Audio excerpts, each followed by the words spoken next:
गुरु ब्रह्मा गुरु विष्णु गुरु देव महेश्वर गुरुरेव परं ब्रह्म तस्मै श्री गुरुवे नमः। ओं अखण्डमण्डलाकारं व्याप्तं येनं चराचरं तत्पदं दर्शितं येनं तस्मै श्री गुरुवे नमः। নমস্কার, শ্রীকৃষ্ণ পদাবলী চ্যানেলের পক্ষ থেকে আপনাদের সকলকে জানাই স্বাগত।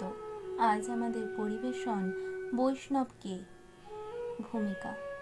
মনকে নিয়ন্ত্রণ করাটা নিশ্চয়ই সব রকম যোগ সাধনার সবচেয়ে কঠিন কাজ। ভক্তিযোগ বা শ্রীকৃষ্ণ ভাবনা ক্ষেত্রেও এই কথা প্রযোজ্য এবং বর্তমান যুগে সেটাই হচ্ছে একমাত্র বাস্তবমুখী কার্যকারী যোগ সাধনার পন্থা। অবশ্য ভগবদ্গীতায় বলা হয়েছে, মনকে যিনি নিয়ন্ত্রণ করতে পেরেছেন তিনি ইতিমধ্যেই পরমাত্মার সান্নিধ্য লাভ করেছেন এবং নিয়ন্ত্রিত আর অনিয়ন্ত্রিত মনই হচ্ছে বন্ধ জীবের সবচেয়ে বড় বন্ধু, আবার সবচেয়ে বড় শত্রু।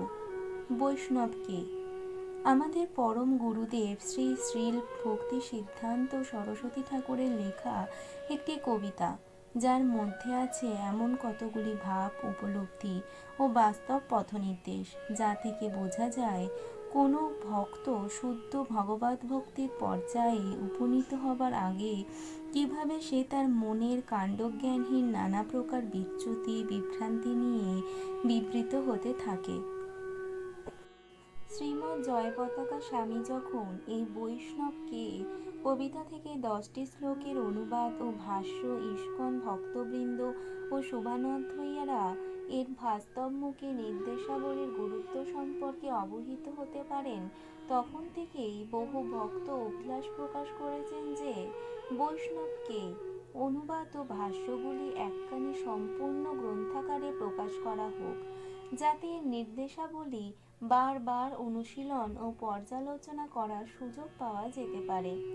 সম্প্রতি ইস্কনের পরিচালক গোষ্ঠীর জিবিসি জৈনিক সদস্য মন্তব্য করেছেন যে বহু পূর্বেই এই গ্রন্থটি প্রকাশ হওয়া দরকার ছিল।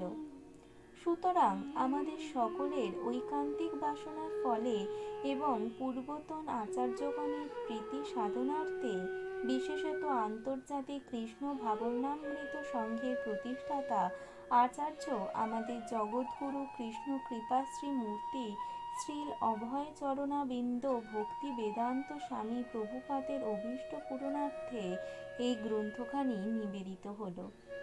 শ্রীল ভক্তিবেন্দ স্বামী প্রভুপাদ বৈষ্ণবকে কবিতায় শ্লোকাদি প্রায় তার প্রবচনে এবং গ্রন্থাদিতে উল্লেখ করেছেন। এই গ্রন্থের রচয়িতা কৃষ্ণ কৃপাশ্রী মূর্তি শ্রী শ্রীল ভক্তি সিদ্ধান্ত সরস্বতী ঠাকুর প্রভুপাদের প্রতি এবং সমগ্র বিশ্বের সকল বৈষ্ণব ভক্তবৃন্দের প্রতি শ্রদ্ধা সহকারে নিবেদিত হল এই গ্রন্থ। বর্তমানে যারা কৃষ্ণ ভাবনামৃত আস্বাদনে অগ্রসর হতে প্রয়াসী হয়েছেন, তাদের সকলের কাছে এই গ্রন্থখানি বিশেষ অপরিহার্য এবং অতীব উপযোগী। আমরা নিশ্চয়ই অকপটে স্বীকার করব যে আমাদের দুষ্ট মন কখনো কখনো সত্যি বৈষ্ণবকে কবিতায় উল্লিখিত উপায়েই অন্তঃস্থল থেকে পথভ্রষ্ট হওয়ার বিভ্রান্তি সৃষ্টি করে থাকে। যথার্থভাবে বলতে গেলে মনে যে ধরনের হেতু বিচার এবং যুক্তিজালের বিভ্রান্তির কবলে পড়ে বহু কৃষ্ণভক্ত কৃষ্ণ ভাবনামৃত আন্দোলনে প্রচার কার্য ও সেবা কার্যে আত্ম উৎসর্গ করা থেকে নিজেদের সরিয়ে নিয়েছেন, সেই বিভ্রান্তিগুলি এই গ্রন্থে বর্ণিত হয়েছে। শ্রীল ভক্তি সিদ্ধান্ত সরস্বতী ঠাকুর অশেষ করুণা নিয়ে এইসব সূক্ষ্ম বিচার্য বিষয়গুলি বিস্তারিত আলোচনার মাধ্যমে সহজ সরলভাবে বিবৃত করেছেন।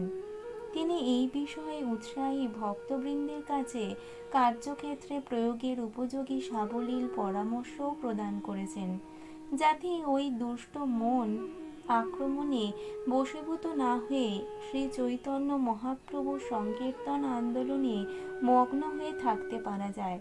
কারণ অনেকেই ভুল করে ভাবে যে মনের ওই বিভ্রান্তিগুলি বুঝি প্রকৃত স্বরূপ উপলব্ধি করতে পারেনি। আরও মনে রাখতে হবে যে দুষ্ট মন, তুমি কিসের বৈষ্ণব? বলে মনকে ভৎসনা করার সময় শ্রীল ভক্তি সিদ্ধান্ত সরস্বতী ঠাকুর বৈষ্ণব বা ভক্তের সংজ্ঞা নির্ণয় করতে গিয়ে বলেছিলেন যে তার নিত্য স্বরূপে অবস্থান করছে, অর্থাৎ শুদ্ধ প্রেমভক্তি সহকারে পরম পুরুষোত্তম ভগবান শ্রীকৃষ্ণের সেবায় যে রত হয়েছে, তার অভিলাষ এই যে আমরা যেন আমাদের মনকে চিন্তা ভাবনা করতে না দিই। আমরা ভগবত ভক্তির অতি উচ্চ পর্যায়ে অবস্থান করছি, আর সেই সঙ্গে আমাদের পরমার্থিক অগ্রগতির পক্ষে ভীষণভাবে অহিতকারী কার্যকলাপে লিপ্ত রয়েছে, যা শ্রী চৈতন্য মহাপ্রভু সম্মিলিত সংকীর্তন প্রচার পরিকল্পনার অগ্রগতির পক্ষেও বিঘ্নস্বরূপ। বিগত 23 বৎসর যাবৎ সারা পৃথিবীতে কৃষ্ণ ভাবনামৃত আন্দোলনের এক নিষ্ঠাবান প্রচারক রূপে তার উপলব্ধি ও বাস্তব অভিজ্ঞতার ভিত্তি প্রকাশকের একান্ত প্রার্থনা এই যে সমগ্র পৃথিবীতে ভক্তবৃন্দ সর্বত্রই এই গ্রন্থখানি থেকে সত্যি উপকৃত হবেন, কারণ সকল ক্ষেত্রেই যেখানে ব্যক্তিগত দুর্বলতা কিংবা দলগত অনৈক্য দেখা যায়, তার জন্য একমাত্র দোষী আর কেউ নয়, সে হচ্ছে আমাদের নিজেদের দুষ্ট মন।